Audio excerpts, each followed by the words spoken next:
ನಮ್ಮಲ್ಲಿ ಒಬ್ಬಳು ಹೆಂಗ್ ಪ್ರತಿಭೆ ಇದ್ದಾಳೆ. ನೀನು ಹೇಳ್ತೀಯಮ್ಮ? ಇಲ್ಲ, ನಿನಗೆ ಮುಜುಗರ ಆದರೆ ಪರವಾಗಿಲ್ಲ.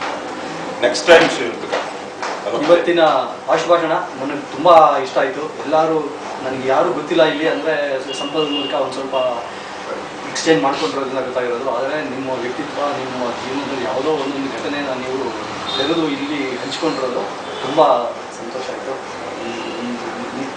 ಮಧ್ಯ ಇರೋದೇ ನನಗೆ ಒಂಥರ ಖುಷಿ ಆಗ್ತಾಯಿದೆ. ಇವತ್ತು ಆಶುಭಾಷಣದ ಈ ಕಾರ್ಯಕ್ರಮ ಮುಗಿತಾ ಇದೆ. ನಿರ್ವಾಹಕರೇ ಆಶುಭಾಷಣ ನಡೆಸಿಕೊಟ್ಟಂಥ ಪ್ರಭುಮೂರ್ತಿ ಅವರಿಗೆ ಧನ್ಯವಾದಗಳು. ಸಮಯ ಪರಿಪಾಲನೆಯ ಜವಾಬ್ದಾರಿಯನ್ನು ಹೊತ್ತಿರ್ತಕ್ಕಂಥ ಹರೀಶ್ ಆತ್ರೇಯ ಅವರು ಅದರ ಬಗ್ಗೆ ತಿಳಿಸ್ಬೇಕು. ಯಾರು ಎಷ್ಟು ಸಮಯ ತಗೊಂಡ್ರು, ಯಾರಾದರೂ ಸಮಯವನ್ನು ಮೀರಿದ್ರ, ಶಿಸ್ತು ಕಾಪಾಡಿಕೊಂಡ್ರ ಸಮಯ ಪರಿಪಾಲನೆಯಲ್ಲಿ ಅಂತ ತಿಳಿಸ್ಬೇಕು.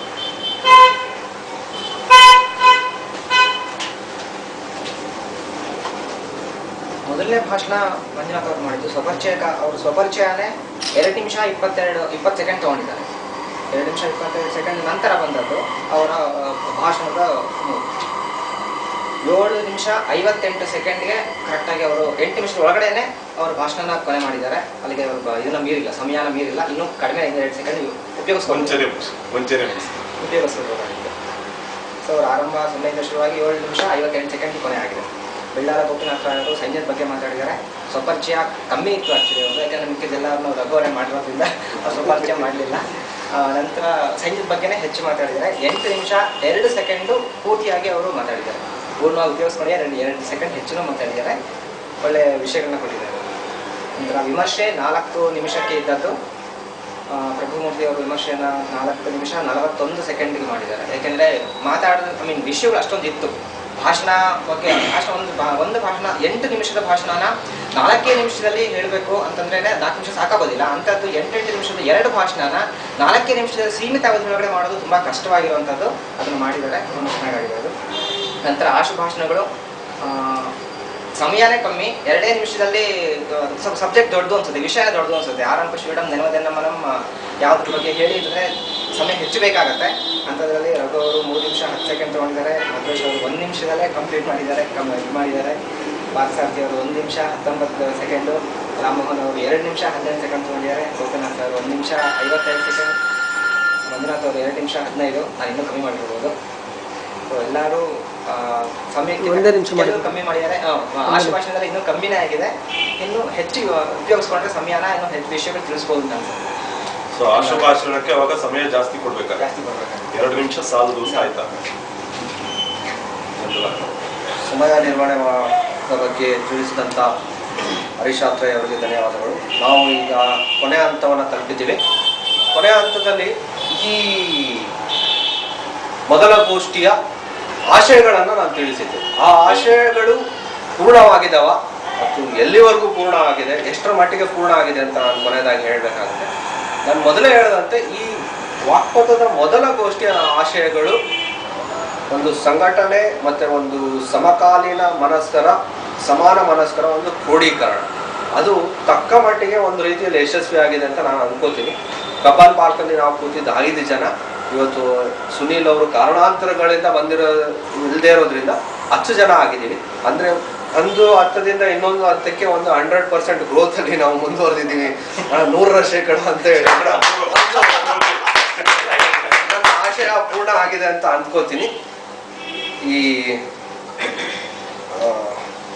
ಈ ಮೊದಲ ಗೋಷ್ಠಿಗೆ ಸಹಕರಿಸಿದಂಥ ಎಲ್ಲರಿಗೂ ನನ್ನ ಧನ್ಯವಾದಗಳನ್ನು ನಾನು ತಿಳಿಸ್ತಾ ಇದ್ದೀನಿ.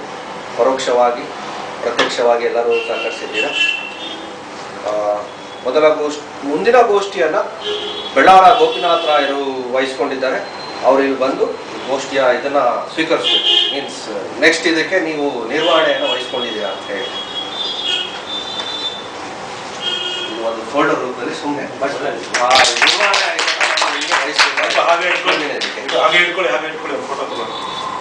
ಅಧಿಕಾರ ಹಸ್ತಾಂತರ ಮಾಡುವಾಗ ಡಾಕ್ಯುಮೆಂಟೇಶನ್ ಮಾಡೋದು. ಯಾಕಂದ್ರೆ ಮುಂದೆ ಏನ್ ಬೇಕಾದ್ರೆ ರಾಜಕೀಯ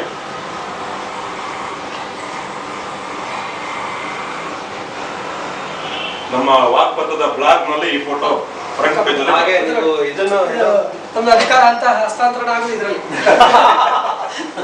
ಈ ಬ್ಯಾನರ್ ಅನ್ನು ನಿಮ್ಗೆ ಹಸ್ತಾಂತರಿಸ್ತಾ ಇದ್ದೀವಿ.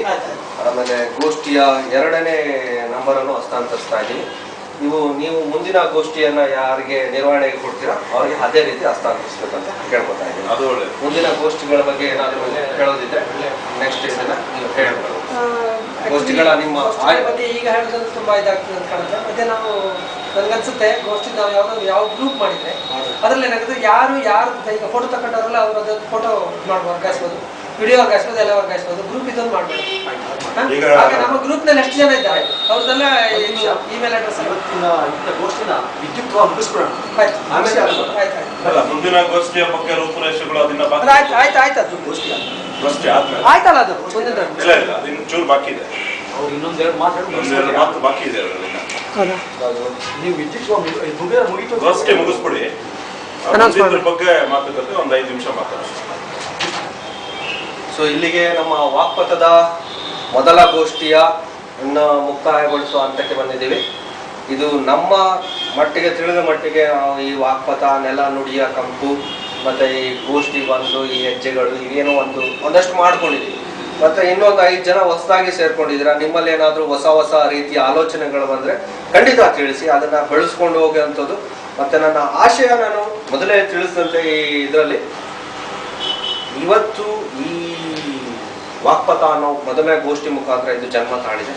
ಇದು ನಿಮ್ಮೆಲ್ಲರ ಇಂಟೆಲೆಕ್ಚುಯಲ್ ಅನ್ನ ಅದರಲ್ಲಿ ತುಂಬಿ ಒಂದು ಒಳ್ಳೆಯ ಏನು ನಮ್ಮ ಮಕ್ಕಳನ್ನ ಬೆಳೆಸ್ತೀವಿ ಆ ರೀತಿ ಒಂದು ಎತ್ತರಕ್ಕೆ ಬೆಳೀಲಿ ಅನ್ನೋದು ಒಂದು ನನ್ನ ಆಶಯ. ಇಂಗ್ಲಿಷಲ್ಲಿ ಒಂದು ಪದ ಹೇಳ್ತಾರೆ, ಬಾರ್ನ್ ಟುಡೇ ನರ್ಚರಸ್ ಅಂತ ಹೇಳಿ ಒಂದು ಇದು ಮಾಡಿದ್ದೀವಿ. ಆ ನರ್ಚರ್ನ ನೀವು ಕೊಡ್ಬೇಕಂತ ಹೇಳಿ ಅಂತ ಕೇಳ್ಕೊತಾ ಇದ್ದೀನಿ.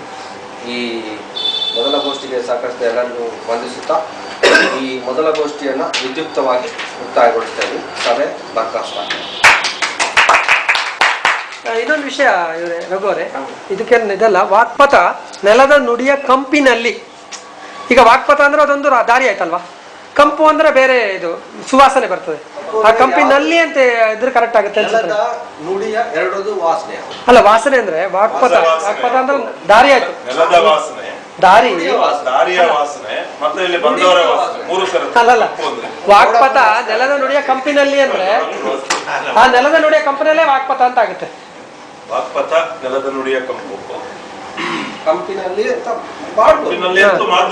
ಕಂಪಿನಲ್ಲಿ ಅಂದ್ರೆ ಕಂಪಿನಲ್ಲಿ ವಾಕ್ಪಥ ಅಂದ್ರೆ ಅದು ಇನ್ನೂ ಸ್ವಲ್ಪ ವಿಸ್ತಾರವಾದ ಅರ್ಥ ಕೊಡುತ್ತೆ. ಅಲ್ಲ, ಪದಕ್ಕೊಂದು ಜೋಡಣೆ ಮಾಡ್ಕೊಂಡು ಹೋಗ್ತದೆ. ಈಗ ಹೇಗೆ ಅನ್ಸುತ್ತೆ ನೋಡ್ಕೊಳ್ಳಿ. ಸೊ ಈಗ ಅಫಿಷಿಯಲ್